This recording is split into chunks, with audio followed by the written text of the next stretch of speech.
Okay. All right. Let's start from the top. All right, Tavi. So you're sitting here in chat and you're creating a couple of dream teams on paper, and you want my opinion on them, okay? All right. Okay. All right. Okay. So we've got, let's stop the queue so nothing interrupts this. All right. So your first dream team is Emis, Class, P-Story, Prosper. Okay? Now, I need you to explain to me the reasoning behind you putting that team together on paper. Okay? Why do you have, just give me, it can be one simple reason or it can be a complicated reason. Whatever it may be, I need your reason why you have put Emis, Class, P-Story, and Prosper on one team as a dream team, okay? And then, after you answer that, you have to do the same thing for your second dream team, which you just created as well, which is Drew, Delana, Joker, and Nash. And you said game over on that one, right? And while you give me your reasoning why you made these two teams with the players that you did, I'll give you what I think overall of these teams. Okay? So let's start off with Emis, Class, P-Story, and Prosper. I already told you earlier, a couple moments ago, gave you a simple answer. Let me give you a little bit more detail this time. Okay? So we have Emis, right? And let's take a look. Let's actually open the rogues. All right. We've got Vi down here. We know that Vi's down there. Okay. So this past weekend, we saw Juke and Fixer be like the two most banned rogues in the first week of qualifiers for the summer series. Right. So the first thing that comes to mind when you look at Emis, Prosper, P-Story, and Class on paper, if they were to be a team, is the fact that Prosper and Emis have been together for so long. Okay? This goes back to the type of things that we say when we look at maybe Class and Canny on the same team, or even better now, Canny and who's that, right? It's the chemistry. It's the bonding between those two players because they've played so much together. And that's something that we can bring up as a topic of discussion when we talk about Prosper and Emis being on the same team. We can also talk about how that team would be kind of all over the place and cover all their bases in a ping topic of discussion, because you've got P-Story from the West Coast, you've got Class from NA East, and you've got Emis and Prosper from the European side of things when you're talking about connection and ping, right? So no matter who's hosting, one of them's going to be doing well, at least, right? Or far better than the rest of the teammates when it comes to ping. But when you take a look at the rogue pools, you have things where it's like, okay, Class is mostly known as that entry fragger, right? If we're going to see a chalk, if we're going to see things like Scorch or maybe a Sigrid, or just those rogues that go out there and they get in front and they take priority. You know, they're the ones getting into the fight first. They're the ones you look towards to get that first pick. They're the ones who might be initiating the contact in a demolition. And, you know, those are just some of the rogues to name for that position. And most of those are kind of crossing each other, right? Because when we've seen Scorch and Sigurd in the past on Prosper's teams, it's Prosper who's been playing it. You also have Emis who can play the chalk and can play that Scorch as well. You have Prosper, who can play the Chalk and the Scorch and the Sigrid and has successfully in the past, right? And then you have things like P-Story, who is known as a Sigrid player, and you have Class, who's known for a Chalk player. And in some situations, it's good when you have multiple players on a team that can play the same rogue. But when you have so many with so little rogue pools, because when you really think about it, outside of Scorch, Sigrid, Chalk, what else does Prosper play exclusively? And that's Dahlia and Saint. Now, Dahlia's been better than Saint most of the time competitively, and Dahlia is preferred by Prosper because he prefers the frag grenade over the C4. Now, Dahlia brings a little bit more to the table because you don't have to run a trench and you can still get the APSs in your toolkit.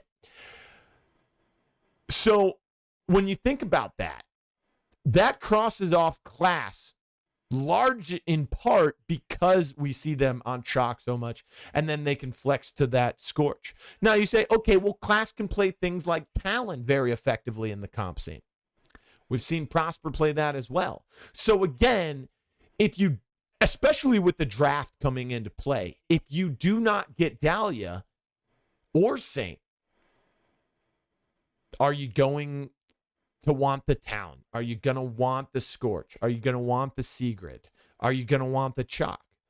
Which pretty much says, okay, Prosper and Class, what are they going to play? So now you're at a point in time where you need both of them to be able to flex to different rogues that possibly you're already getting coverage from P-Story and Emis. I mean, Emis has a deep pool as well, can play Kestrel, Lancer, Ronin, Runway, can play things like Vi, Talon.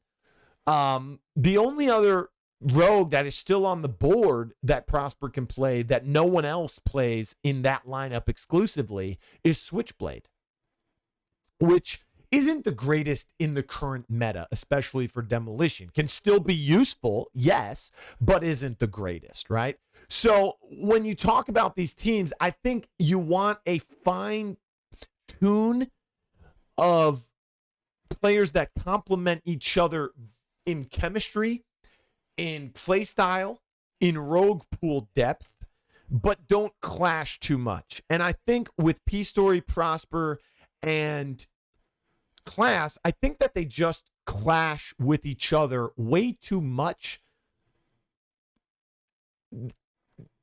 compared to complementing each other. Even though their rogue pools could complement each other in certain cases, in its current meta right now, I think that they clash with each other too much, right? I think Emis can fit into pretty much any team rogue-wise because he has one of the deepest rogue pools at a high-tier competitive level. But for the other three, I think that they clash too much, right? So now moving to your other dream team that you made on paper, right? Which is Drew, Delana, Joker, and Nash. I'm going to tell you the number one reason why this team would not work is because of personalities, right? You have Joker. Let's start with Joker because Joker has like this unique personality to them where they can be quiet if they need to. If Joker recognizes that there is someone else on the team taking charge as that IGL, then Joker knows that they need to step back. But Joker can also be the main person talking, right?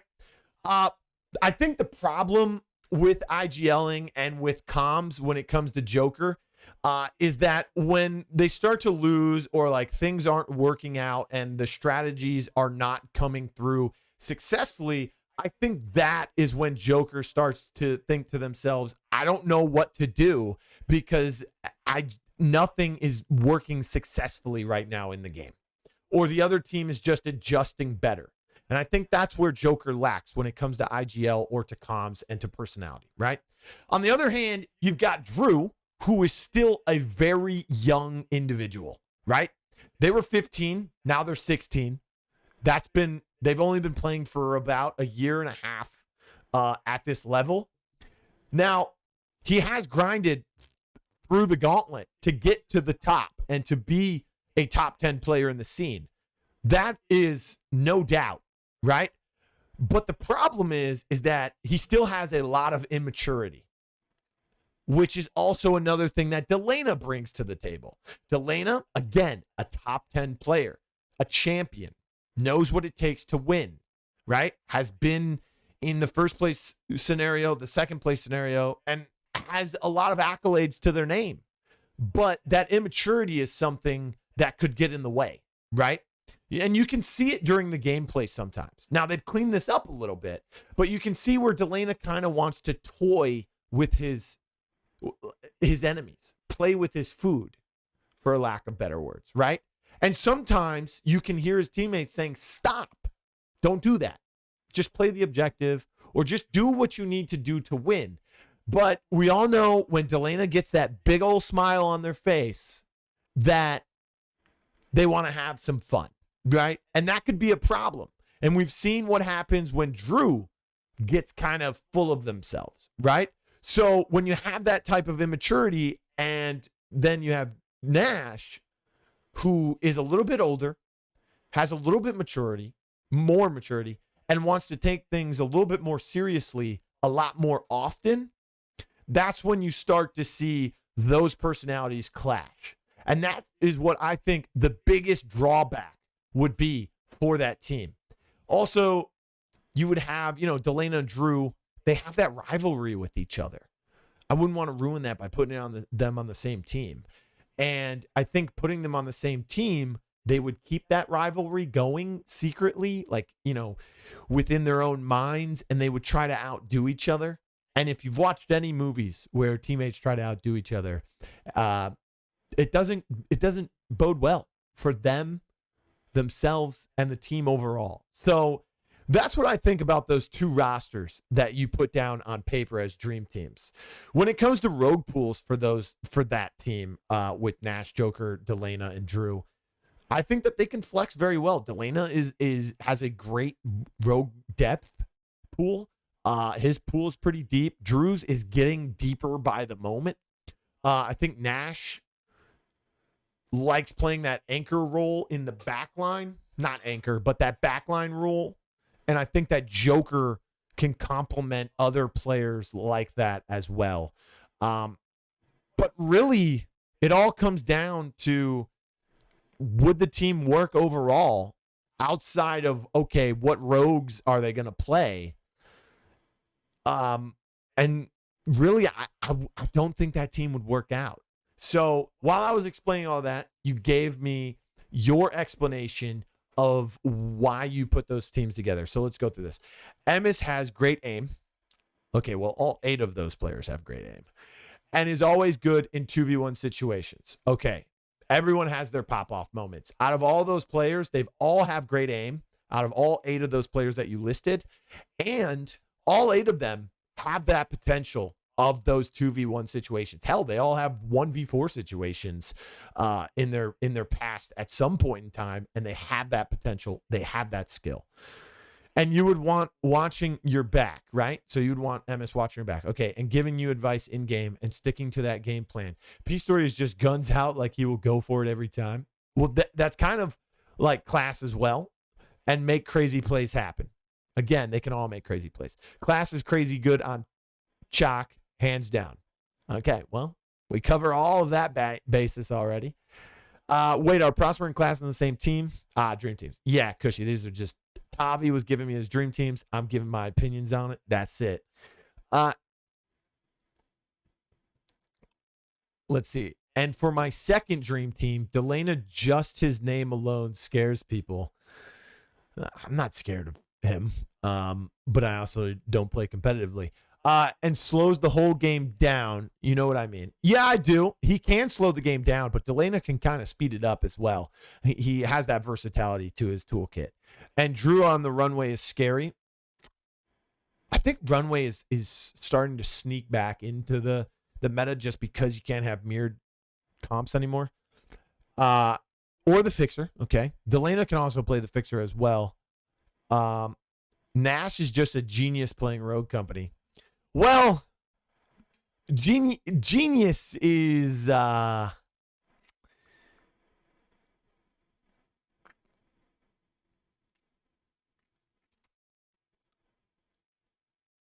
I don't know.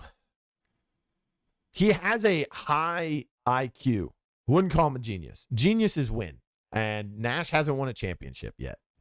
Right? It's like Cannibals. Cannibals has a very high IQ game sense wise. But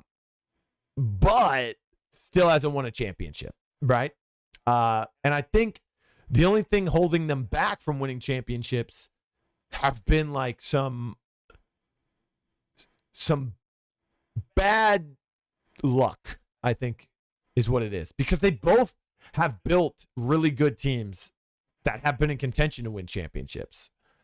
And I think that one of them, if not both of them, will win one very soon. And great leader to follow. Joker is just insane. I think Joker is still underrated. And I still think that he has not reached his ceiling. Right? I think that Joker still has room to improve. Slop, Inc., Delana, and Emis would be the unbeatable dream team for you, Cushy. Genius is not the word there. I just don't like throwing the word genius around.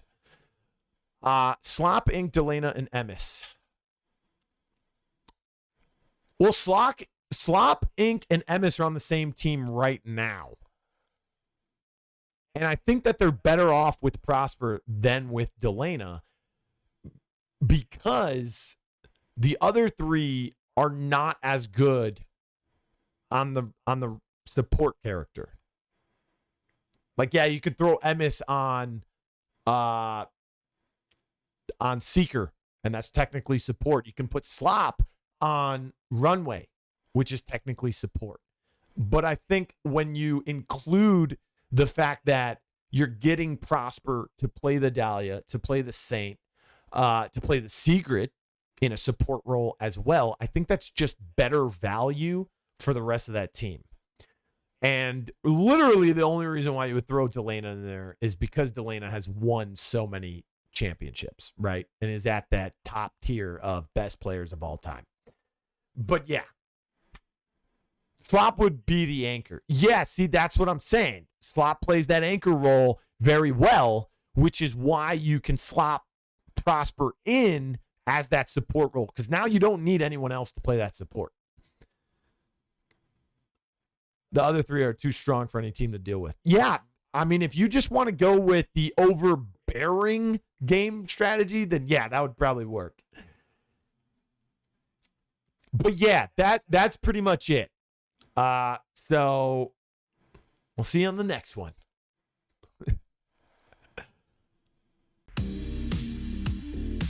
Oh, hello there. It's Blue.